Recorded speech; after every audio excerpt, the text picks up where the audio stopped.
Welcome to the Thinking Practitioner Podcast, a podcast where we dig into the fascinating issues, conditions, and quandaries in the massage and manual therapy world today. I'm Whitney Lowe. And I'm Tel Luca. Welcome to the Thinking Practitioner. The Thinking Practitioner podcast is supported by ABNP Associated Bodywork and Massage Professionals. ABNP membership gives professional practitioners like you a package including individual liability insurance, free continuing education, and quick reference apps, online scheduling, and payments with Pocket Suite, and much more.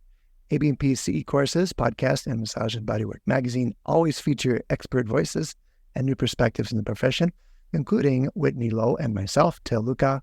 Thinking Practitioner listeners can save on joining ABNP at abnp.com/thinking. Are you ready to take your skills to another level? Come check us out at advanced-trainings.com. Whether you've been practicing for decades or are just starting out, Advanced Trainings offers a wide range of online and in-person programs designed to boost your effectiveness, deepen your understanding, and inspire your professional creativity. With innovative self-paced programs ranging from 1-hour certificate courses on the most common client complaints to our comprehensive CAMT certification program, we offer practice-changing learning events with industry-leading instructors and a supportive learning community that will take your work to another level. Plus, for a limited time, Thinking Practitioner listeners like you can enjoy a special offer. Sign up today at advanced-trainings.com and get a free month of our amazing AT subscription. Explore our extensive library of courses, cancel anytime, and keep your credits, all from just $20 a month, with the first month free for TTP listeners like you. Enter Thinking Subscriber at checkout for this limited time offer at advanced-trainings.com. Thank you. Dr. Peter Levine, it's a pleasure to have you here on the Thinking Practitioner podcast. You are the developer. I'll introduce you a little bit and then we'll talk some. You're the developer of Somatic Experiencing. You almost need no introduction in our field because you've had such a big impact on our understanding of the nervous system and the body and how we pace and think about our work and even the therapeutic and beneficial effects of our work. Your bio describes you as being a naturalistic, or the Somatic Experiencing, or there being a naturalistic and neurobiological approach to healing trauma with practitioners in over 40 countries. You hold doctorates in both biophysics and psychology. You are the founder of and advisor to the Somatic Experiencing Institute, the founder and president of the Ergos Institute of Somatic Education. You are the author of several best-selling books on trauma, including Waking the Tiger, which is published in over 30 languages and was revolutionary when it came in because we only had Judith Thurman's book. That's right. That's what we all had to study as part of our training. And then all of a sudden we had you opening our eyes and bringing so much more dimension to it. And then your most recent book, what's the title of that? I didn't see that here. An Autobiography of Trauma, A Healing Journey. Autobiography of Trauma, A Healing Journey. Yes. I first met you at the Esalen Institute. It's probably, I had to think back on it, it's probably 1984. I was climbing down off the roof of the Rolf room where Ida Rolf was named in honor of Ida Rolf. Right. And you were teaching a workshop in there. And I interrupted your workshop because I was actually sleeping outdoors under the stars as my job there and enjoying this beautiful view. And one morning I slept late and your workshop had started. So I climbed down off the roof. I remember that. That's how I first met you. And then later I got to study with you some there. And you came and very kindly taught in a program I was coordinating at the Rolf Institute, and you taught part of our therapeutic relationship training. Yeah. This would have been the early 90s by now. That's right. But, yeah. Them were the days. Them were the days. Those were the days. Yeah. I put on Facebook that I was going to have the opportunity to talk to you and ask you some questions, and said, anything you want to know from Peter Levine? This is an amazing opportunity. And we got a lot of great questions, a lot of great ideas. And I'll go ahead and put the link in the show notes. But I have really just two main questions for you today and a few variations. Really, how would us as body workers, as hands-on practitioners, be likely to recognize trauma, and how can we, in that capacity, be most helpful? Okay. when I started developing the precursors of somatic experiencing in the late 60s, I was fortunate enough to not know, because trauma as PTSD wasn't really in the literature and for another 12, 13 years. And so I fortunately didn't know that trauma was supposedly an incurable brain disorder that could be at least best managed by medications and by helping people change their negative thoughts, their negative beliefs. And so that was the common view at that point. That was the common view, exactly. Well, and yeah, right, especially into when the definition of trauma as PTSD occurred in the early 1980s. So, so anyhow, as a person who is trained in a way to read bodies, and that I owe dearly to Ida Rolf, because I studied with her in 1969, was really a very important part of my learning, of my education. So what happens when we're frightened or feel overwhelmed, or we go outside and we see somebody's been injured or somebody's fallen off a roof, and we go, we don't exhale, right? We don't go, we go inhale and we get stuck there. If we're bracing against being hit, say by a caregiver, a parent, and that becomes chronic, then we start protecting ourselves like this. When we see injury, our guts go, yuck.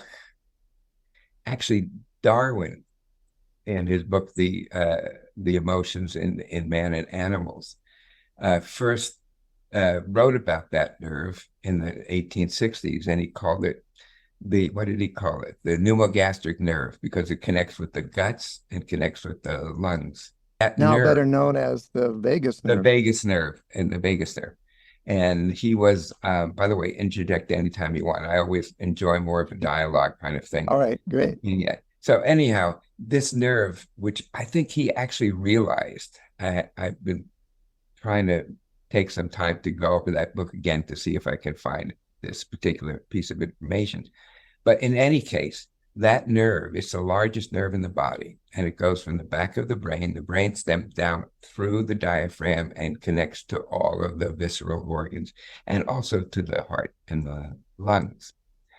And that nerve, and this is something that has not been known, really even today by many people, is that 80% of those fibers are afferent. In other words, they're going from the guts back up to the brain. Taking information up to the brain. Exactly, feeding them, yeah. And so something happens and we go, ugh. So that signal gets registered as injury in the brainstem, then it goes down into the organs, but then it gets sent back from the guts back to the brain, where it becomes amplified. So we first start with, oh, and then it gets amplified to, ugh. And then after a period of time, it becomes fixed as the symptoms, say, for example, of irritable bowel, which is, again, very common for people who have had trauma histories. So the key is to break these feedback loops that I've just described, so that they're not continuing to send messages back to the brain that says that the threat is not over. So to get a new signal from the guts. And so a lot of my work initially was to find out, what does it take to change that feedback loop from a positive feedback loop with negative consequences to sending back the all clear signal. So again, that was the beginning of my understanding. And also around that time, I studied animals behavior in the wild, or wild animals in their natural environment, and see how they shook off encounters with stress. And indeed, that the great majority, because most prey animals might be predated, many times in a day, yet the observations that I made, or using other people's observations, is that it doesn't actually, they don't have the same kind of trauma symptoms that we do, or they wouldn't survive, or the species wouldn't survive. So that brought information to me. Another thing actually that was important in developing my work, I had the opportunity to work with NASA, developing ways to measure stress of the astronauts as they took off and then went into zero gravity. And because most of the astronauts did very well, they were resilient. But some of the astronauts would actually start throwing up when they went into zero G, and this is not just unpleasant; it could cause a critical malfunction in the electronics. So they really wanted to know initially what's the first signal that you get that something like that could be happening. So again, I applied that to my clients that I was developing at the time, so that they also could have that resilience, that bouncing back that clearly we saw in the astronauts and in the wild animals. So that's really clear. It's the signal, it's this feedback loop, you said, the signal from the brain to the body that escalates into a feeling of things are just not okay. I can imagine if you're floating around in space, your guts are giving all kinds of strange signals and your brain's getting all kinds of different activities.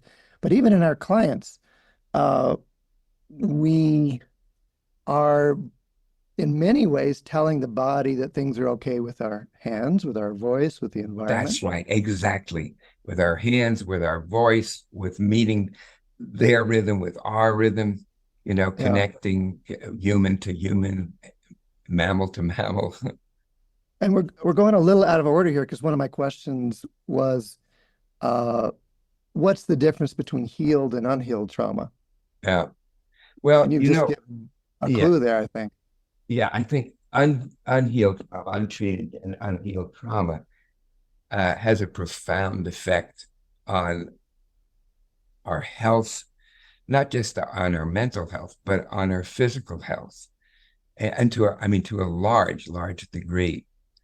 And trauma that's been healed, that's been transformed, on the contrary, also leaves people very often in high degrees of empathy and care and sensitivity, as it's kind of in a way ironic, because when it's unhealed, it's a completely destructive force. When it's healed, it's a completely constructive force. There's a saying in the Gnostic Gospels: if you bring forth that which is within you, that which is within you will be your salvation. If you do not bring forth that which is within you, then that which is within you will be your destruction. And I think that really applies to trauma and to the need. You don't have to look very far. Just turn, Google News on, and you see this prevalence of violence almost in every direction. And that kind of violence very frequently leads to violence years later.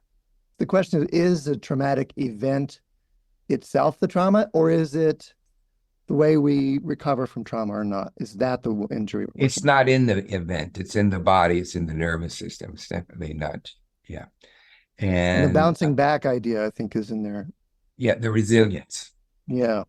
Resilience is critical. Actually, that my doctoral dissertation was basically on resilience. It wasn't called resilience at that time. But can we help our clients who have been traumatized to restore that resilience, to come back with more compassion to self and others? These are the things that are the positive side of trauma. But only trauma that result, because if it's not, as I say, it leads to all kinds of physical problems, physical and emotional problems. And it also leads to, I mean, you see this kind of thing where these wars go on every 15, 20 years, because when the children, who had trauma become then adults, of course, many will suffer physical problems, but many will also be victims of their own violence and violence towards others. So I think it's the most misunderstood, belittled form of suffering in the human condition. And again, ironically, that is also one of the most powerful catalysts for opening to, in some cases, spiritual dimensions. Has the potential to really open us up and to add meaning. To open us up or to shut us down. Yeah. Okay, so what are, if we get really practical, what advice would you give to body workers about signs or situations where they want to put on their trauma lens, or their trauma sensitivity? Is that a fair question? It is. It's not necessarily trivial to answer. Yeah. But, the body is a snapshot of what has happened to us in the past. That was actually one of the things that Ida Rolf really taught. And, but it's a snapshot of responses that got stuck. So going back to that first example. So if we were hit, for example, as a child, our shoulders start to go up and protect themselves. They'll stay there until they get a message that it's okay to let down. Now, one of the things I think is important, especially important for golfers, is that sometimes we maybe push on the muscles and maybe push on the muscles too hard, because the body needs to know that it's safe again. So that's really essential, to really be gentle, to take time to let the body speak to you. So I just had a class with postgraduate class with my students, and and a number of them were body workers, but a number of them were psychotherapists, and I had them both just put their hands on the person's shoulders and just sit there and wait. And that's one thing that we often are impatient. We don't wait. We want to go in and change that tension, those muscle tension, but that doesn't work, because if it's too hard, it responds as it responded in the past, by bracing. So we have to really come in a much more mindful, delicate way, rather than really trying to get into the muscles and making the muscles let go. You were describing a trauma response of the shoulders going up, and you said we could just think, maybe if I'm just thinking physical level, maybe I'm going to push the shoulders down. To talk to the shoulders with your touch, to say, here I am, I'm with you. Yes. And I'm just going to stay here and support you so that you can let go. That's the type of message we want to convey in our hands to the other person's bodies. You were creating waves at the Rolf Institute when I was first teaching there.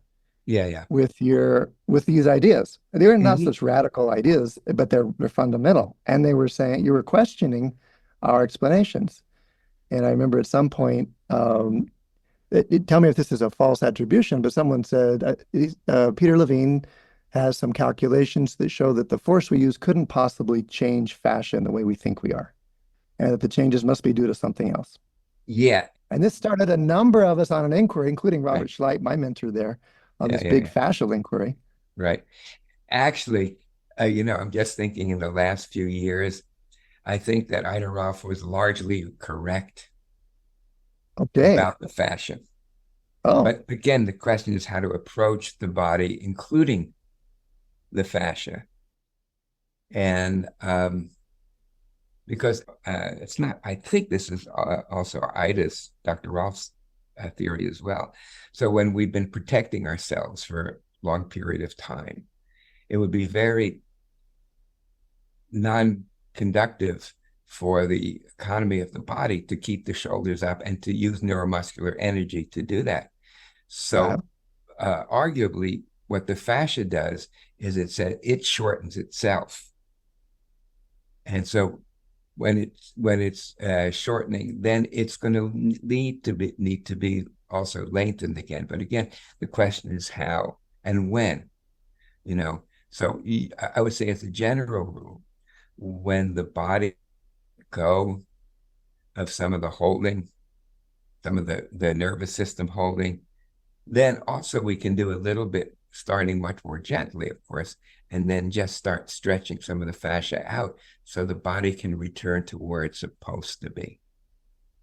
When you say that you're thinking now she was correct in ways that maybe you weren't thinking before, is that what you're talking about? That there is a role for the physical part of the body in reinforcing these shapes and patterns? Yes, indeed, of the fascia itself. But we have to also be aware of the body's response, the nervous system response, the neuromuscular response. That's right. You came in, again, when I was there in the 90s, you were coming in and doing in-services with us, both in my class, but also with us as a faculty. Right.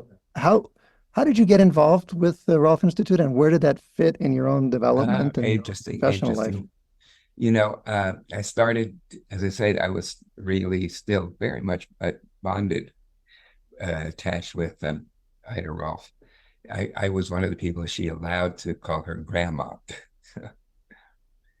And, I presented some of my work. And she said, Peter, you have it,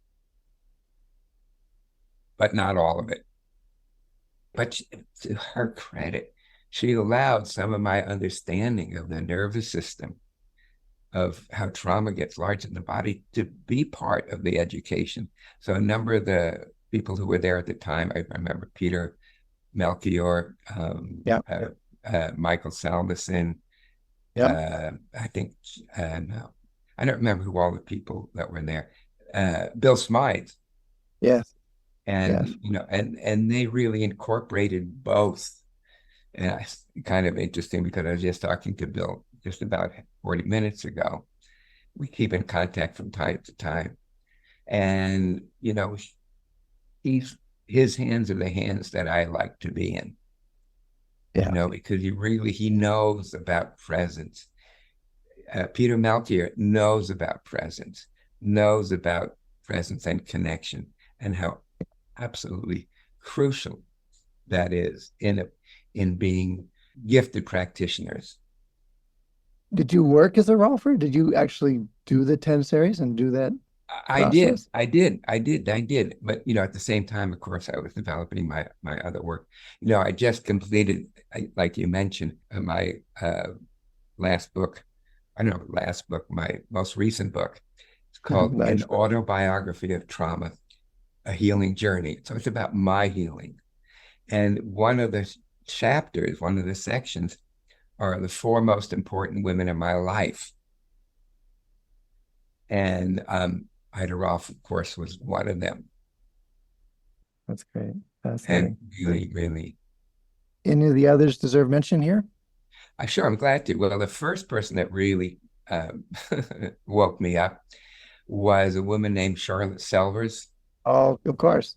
Yeah. I studied with her. I was blessed to be able to study with her for a couple of years at Esalen. Oh, okay. Well, that's wonderful, because she and her husband, Charles. Charles Brooks. Yep, Charles Brooks. When I came to do a workshop with the Zen monks, I mean, quite frankly, I didn't know I had a body. And during that time, she would have us do the most stupid things, like putting a stone in her hand and walking around and feeling the weight of the stone, the texture of the stone, the feeling of the hand holding this. I mean, it's just driving me crazy. I remember walking. That's the whole curriculum right there. That's what you just described. That would be a day. Yeah, that's right. Exactly. Exactly. And one time my eyes caught one of the Zen monk's eyes, and I said, "How is this for you?" And he said, "Big headache." But after I think it was the second day, it was sunset, and I walked out from the church. on the top of O'Farrell Street, and I looked across at the lights of the San Francisco of the city, and it was the most beautiful sight I had ever seen. So I realized something had happened. Mhm. And so that really helped me. She really elegantly stood for the richness of experience itself, Yes, indeed, without interpretation. Yeah, without without interpretation. interpretation. That's right. And so that was an important influence. And then after that, I worked with a woman, most people don't know of her, Magda Proskauer. And she was a physiotherapist, but also trained as a Jungian analyst. And I worked with her for at least a year, maybe a year and a half, 2 years. And again, it was also an awakening. Then my next teacher was Dr. Rolf. And she taught me to see things as they are. Actually, I have two beautiful pictures of Dr. Rolf in the autobiography. And I look at those pictures now with fondness, and with fondness and appreciation. Also, one of the photographs is of her working with a baby, with an infant. And she encouraged me to work with babies and children, which I did. And actually, I learned a lot working with children, a lot about, how our bodies hold and how our bodies can release. And perhaps how to pace the work because kids won't stand for it if it's not right. Right. Yeah, good. Yeah, how to pace the work, how to really be in contact. Because if you're not in contact with a child, they know that immediately. Yeah. You're not going to get anywhere. So you absolutely have to be present with them. And over the years, I've worked with many, many children and have a great debt of gratitude to Dr. Rolf. The fourth woman, is the fourth, because there were four, was a woman named Mira Rothenberg. And she wrote a book, which I republished, called Children with Emerald Eyes. I talk about it in my book. And she had a way of connecting with children at the core level of where they were stuck. And these were seriously disturbed kids and autistic kids. And she really taught me to trust my guts when I'm with a person, as she did with her. Yeah. And I mentioned just a couple of her cases. One was a child named Peter, my namesake. And the other was about a boy he was the youngest child at the time to survive being in an incubator. And he was completely shriveled. And she said, by all means, he was, what did she say? I think she said kind of bluntly, he was ugly. And she connected with this child. And I was working with my students at the time, and these were mostly psychotherapists. And I talked about how important it is for our later development, for what has happened to us in the very earliest parts of our life, which would be in utero and around birth. And then one of my students brought in this book by hers, Children when they were alive. And I immediately found out how to contact her. Now, remember, it was not easy to contact people like you do today. You go online. So I don't know, somehow I found her and we connected and we've been together. She died a few years ago, sadly. But whenever I would be coming back from Europe, I would stop in New York and I would spend some days with Mira at her house in Brooklyn at Snopes Hill. And she became one of my dearest friends. She was tough. You don't mess with her. But she knew where kids were, where they were hiding, and she knew how to coax them out from those citadels. So those are the four women who have made it a vitally important influence on my life, on my work and on my life. I see a a child in a picture and behind you there. Oh, okay. Okay. That's actually the very last page of my autobiography. That's a picture of me when I was about 18 months old. And that's kind of my return to that innocent child. Yeah. And in preparing for my last days on earth, to connect with him, to be with him. So thank you for noticing. Yes. Oh, what a poignant reminder there. Yeah. The bookends of our life, the Hmm. beginning, and reconnecting that we all hope to be able to do. Bookends. I like that one. I'm going to use that if you're okay with it. Of The course. bookends of my life. It's really good. Back to the practicalities. How can we as body workers be most helpful when we have clients who may be dealing with unresolved trauma? Yeah, yeah. Um, First to connect. Yeah. And that means first to connect with ourselves and then connect with the other and spend time together. Some years ago, I was talking to Bill Smythe, a very good friend, became a very good friend. And he said that when he sees a client, the first or even second session, he doesn't have them lay down on the table. He really gets to meet them, talk about what they want, what they need, if they have a sense of things that have happened to them in the past, which are holding them back. So he makes some connection on in that way. And I think that's in a way a good rule, not just looking at the structure, the body structure, but looking at really the history as is portrayed in the body structure.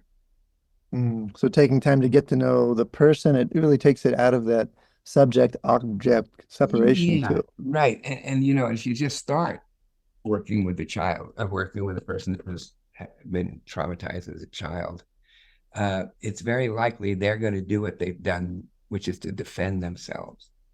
So you want to kind of create the possibility of some degree of safety, because trauma is about the opposite of safety. It's about threat, not about safety at all, and how to help create it. And my teaching about that actually occurred when I was a child, and my father was, long story, was the object of the mafia, and the mafia was threatening the life of my family. So we didn't have that sense of protection. And so, a thing that I say is that trauma isn't just what happens to us, but trauma is what happens to us in the absence of the present empathetic other. And I didn't have that time. And that's, I think, one of the reasons why it led to such a great trauma, and probably also in a way what led me on my path for understanding trauma and for helping people heal, doing my own healing, but helping other people heal.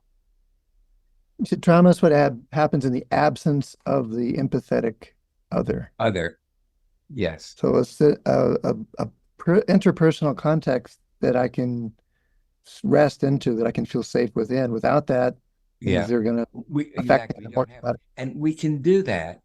We can do that initially by being with the person, by being with the client, by contacting their bodies. Sometimes just doing some body awareness. What do you notice? What do you notice in your shoulders? So we're connecting with ourselves. We're connecting with the person. We're creating safety. We're helping them connect with their own bodies. That's right. And find some degree of relative safety, because there is no such thing as absolute safety. That's why, Relative safety. Okay. or safe enough. Safe enough.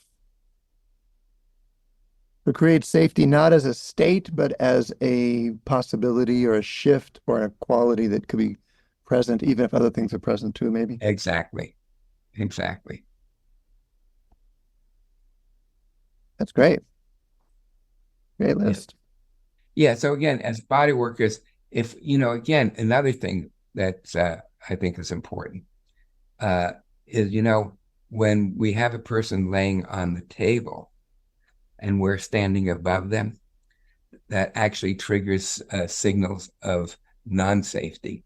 Because again, we're programmed, if there's something above us looming towards us, we're programmed to respond to that as threat. If you think about a bird of prey is coming from above down. So again, we want to find a way that we're not standing above the person when they're laying down, so that we might be sitting first and then having them get on the table. So little things like this can actually make quite a difference. The physical modeling that we have, the ways that we're physically in relationship, and create that possibility exactly. or that relationship Exactly. quality. That's right. That's right.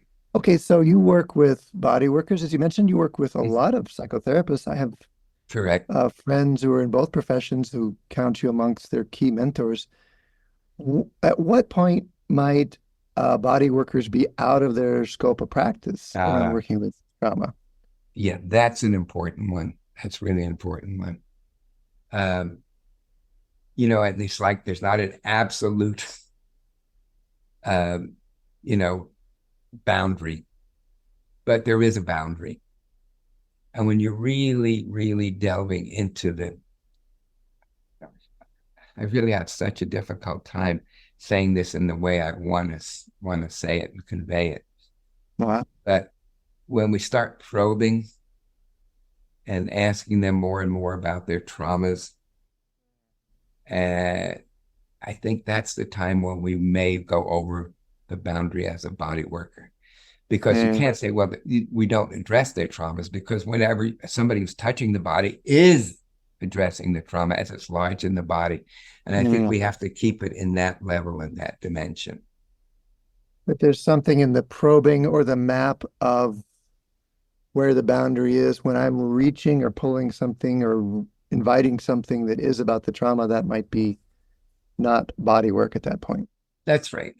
But again, at the same time, when you're with another person with their body, you are working with the imprint of trauma as it is on the body. And I think that's the key. And that's where I'm comfortable in teaching both body workers and therapists, but also to not just go over that boundary.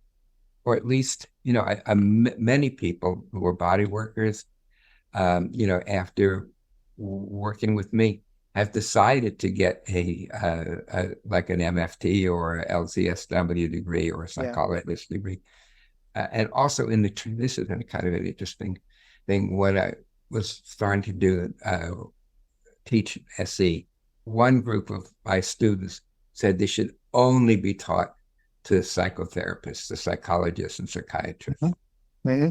And I disagreed with that. I thought that was a mistake, because they're not the only ones that deal with trauma. And so I really convinced them at the time to be open to what's going on in the here and now in the body. That was another thing with Ida Rolf, which I speak fondly of in the autobiography. So that she would demonstrate on her model, and so she would do the first hour, and then we were scared of her. People were scared of her. I wasn't so much scared of her. So I think there were two Rolfers in Big Sur at the time, Peter Melchior and Jan Sultan. So we would buy them beers at the Esalen bar. In exchange, they would we would prod them, and what does the second hour look like? So we were ready to say, when she said, well, what should I do? We were ready to say. So we came in, and, the model stood up, and she said, what do you see? And so some of the people talked about not what they saw, but what they heard from Peter and Jan. How did that go? Well, I'll tell you how it went. Poorly. I mean, she became more and more impatient. and we were Yeah. all getting kind of scared, Yes. and we said, well, we need to work with the internal malleolus and the relationship to the shoulders. And she said, no, what do you see? What is actually in front of you now? What's Yes. exactly in front of you? And that's one of the greatest gifts that I got from Dr. Rolf, and which I describe in the autobiography, is how do you see it without your filters, without your thoughts, to Yes. really go to your inner knowing. That's right. And we do that with our clients too. I mean, clients come in with they want to tell you their diagnoses, their histories, what people have told them about their body. Yeah. And there's Yeah. such therapeutic value in just asking, what do you feel? What's happening right now for you? Yeah, right. And how do you actually sense that? Oh. Okay, how do you know your shoulders are up high, your right shoulder's higher? How do you know that? How do you know that? Yeah. Yeah. If someone wasn't telling you, how would you know? That's the fundamental question. That's right. That's right. Yeah. I think I just owe you even more than I realized in my own professional path and my personal path as well, because everything you're speaking of here was such a key influence and formative piece that, of course, I remember being quite disoriented after studying with you at first. And it's like what you were saying was a real big mismatch from what I'd been hearing and learning elsewhere. And at some point, after about maybe a decade of chewing on that, I didn't feel as jangled by it. And I realize now I probably just assimilated it wholesale. And now I think it's my own. And I say those things too, but I probably very much got a lot of that from you and people like Charlotte Delver and the people around like Jan Sultan, Peter Melchior, Bill Smythe that I studied with early on as well. Oh, these are, I think Ida Rolf has left us with this legacy to inform body workers and therapists to some degree in a way that we all are in debt. And again, as I described, being in debt to the 4 women in my life. But I think Ida Rolf left, in some ways, one of the greatest legacies. You really did. I just want to work in a couple threads before we wrap it up. You've talked about the role that ritual and ceremony play in healing trauma and cultures that have connections to shamanic practices. Right. Can you say anything more about that? One of the chapters is called Healing Through Shamanism and Science. Okay. But the study of shamanism is a science in a way. People have said that my work was only something from me and not something that was transmissible. So I really needed to keep it in a way pragmatic. But clearly, I value the contact that I've had over the decades with different shamans. And also, again, I write about that. And particularly one man named Enrique. It was a Brazilian, they called it Pai de Santo, which means a father saint in the Umbanda religion. And he clearly had perceptions that I didn't have. But he gifted me with those perceptions. So, and then I had the opportunity to spend some time with the Kranaki people in northeast Brazil, in the jungles in northeast Brazil. And I think what I learned from the chief there was how in the therapeutic model, we think, okay, we do therapy with a client. And their understanding is quite different. When I went to visit him, he asked me why I'd come. And I said I was interested in sustos, which is Portuguese and Spanish for bright paralysis. And he said, yes, he knew about that. He also knew about the word trauma. His daughter, the princess, was the first person to go to school, to go to college. And so he even knew the word trauma. but he really helped me understand that trauma doesn't occur in a vacuum, and the healing doesn't occur in a vacuum. That it's essential to also bring the community into the healing. And so that was another important meeting of different kind of shamanistic understandings. Well, I'm thinking of our mutual friend, Maria Lucia. Oh, yeah. Years ago. And her work and her studies and her spirit that she'd bring in. Yeah. And there's something that catches in my ear when I hear it, and it's related to what we're talking about here. And that is that trauma is something that is in the body or can be released from the body. And I get it. And it's a helpful way of thinking about it. These are my thoughts for a second, that there's something in our body that is trauma and that maybe it could be released. But then I start to go, wait a minute, is trauma a thing that can evaporate or be expelled, or is it a process or a reaction? It's a reaction for sure. Yeah. It's a reaction. I think I know that we have an innate drive to healing and wholeness. I'm absolutely convinced of that. And if we don't understand that, then we're pretty limited in what we can do. So I think it's harnessing this drive. That innate drive, that's right. in our healing, the healing of our clients, and we're there as support. We're there to support that. And that is a process. It's not something that you do and then you're done with it necessarily. It's a movement towards growth. Whitney, my co-host, he sent a question and he said, it seems like we're careening toward a world that's more enmeshed in all kinds of trauma. How do we as healthcare professionals take care of ourselves in the best way to help take care of others? Yeah. Important, critically important, how we take care of ourselves.